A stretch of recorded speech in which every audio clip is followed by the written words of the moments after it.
Hello, and welcome back to Tiny Artist TV.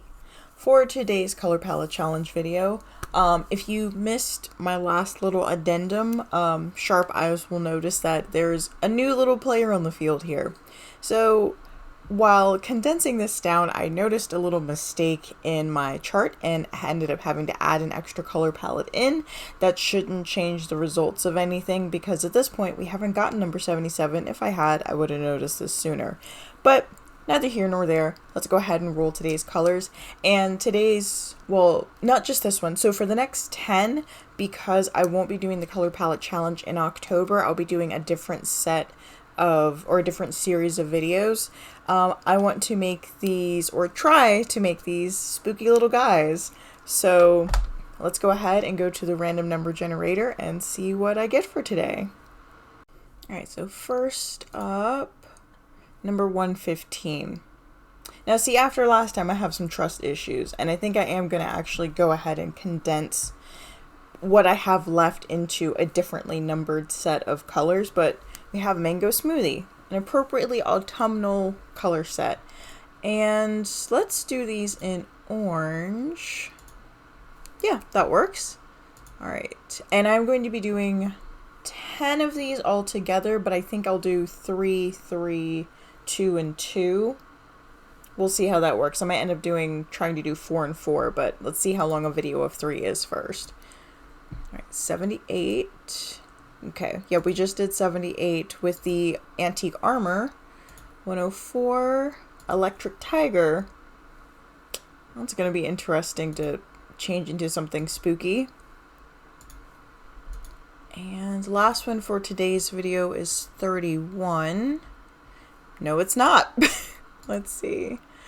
111. I think we already did 111. Yep, Abby XY again. 64. Nope.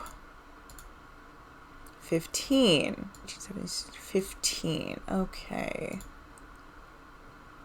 Alright, so we have the first 3 for the next series of 10, again, Halloween themed or kind of spooky themed characters. We have Mango Smoothie, Electric Tiger, and Lapras. Let's get started.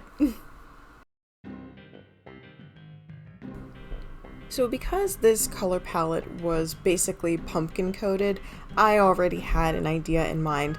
And it's actually inspired by a series that I did, maybe 3 years ago at this point, way back in my early days of YouTube. I'm still in my early days, but in my earlier days, I did a series of leftover Halloween candy monsters, and I'll put them on the screen here so you can see them. I'll also put the link somewhere in the video and in the description. But this guy was very much a dark whimsy.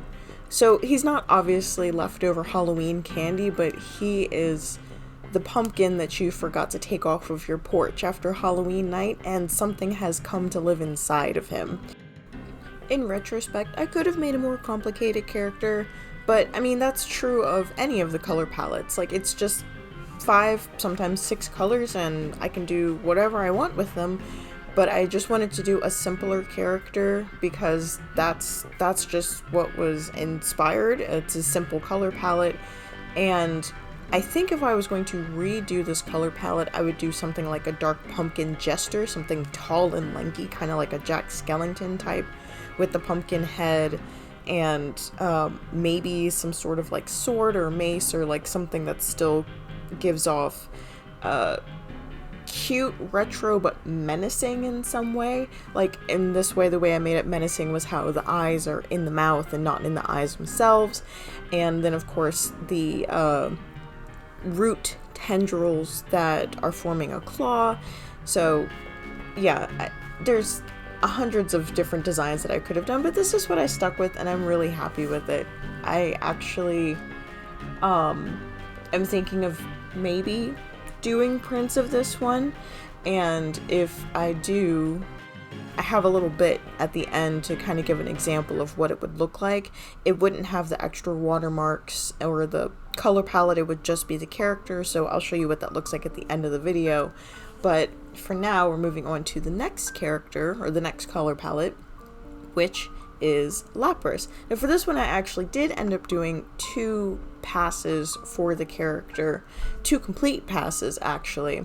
And I finished this first character that I'm drawing here.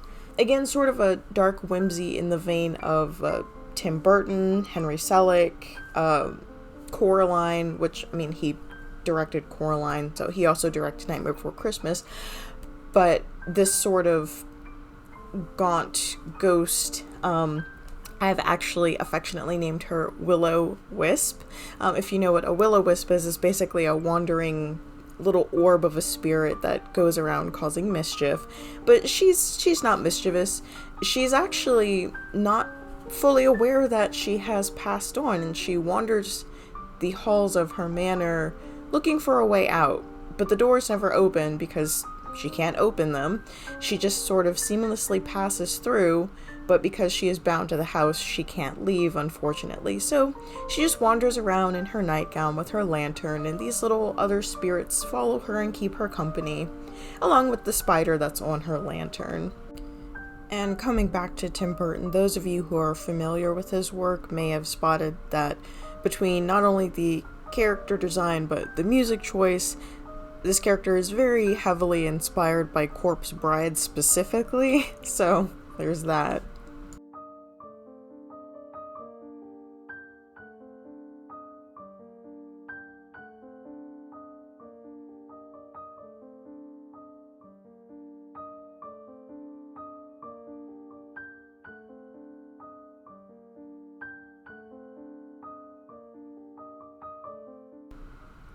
Now, the reason I decided to do a second character for this color palette was, unlike with the pumpkin guy, I was content with his simplicity, with Will-O-Wisp, I thought she was very cute, and I'm pleased with what I was able to create, but she did feel too simple. And because I had already done one simple character, I didn't want them all to be simple, so I save her, put her off to the side. Again, I do finish that character, and then I start on this one.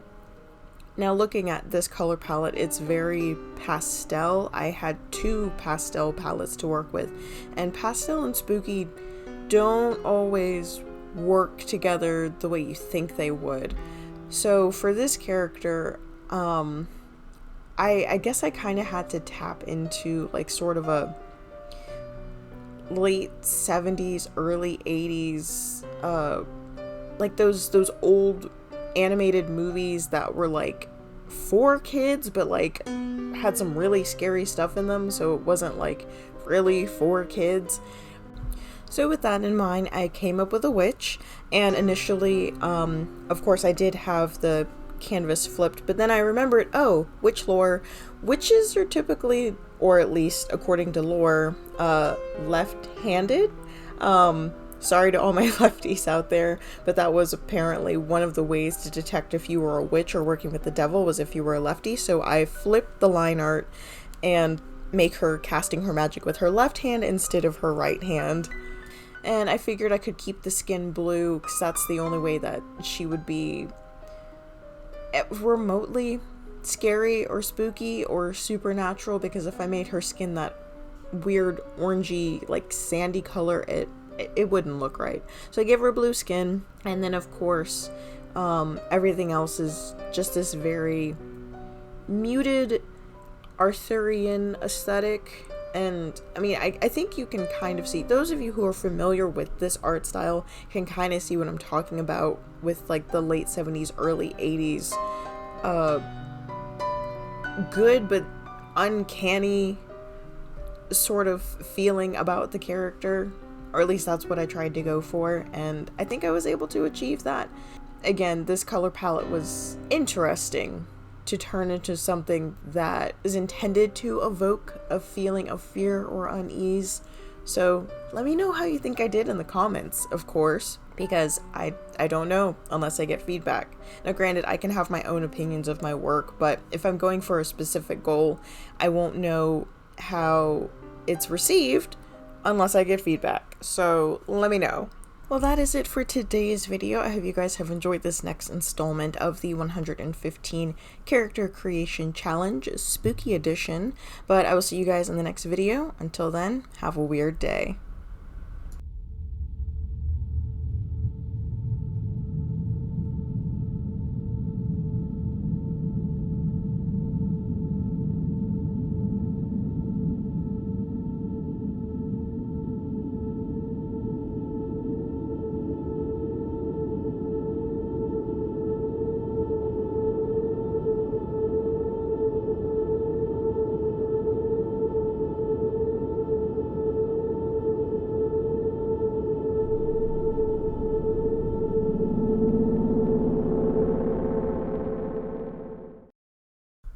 And of course, as mentioned, if you would like to purchase any of these Character Creation Challenge characters as prints, here is what they would look like. Again, no color palette on there, just the character and signature at the bottom, but no watermark as if I was posting on Instagram, Facebook, etc.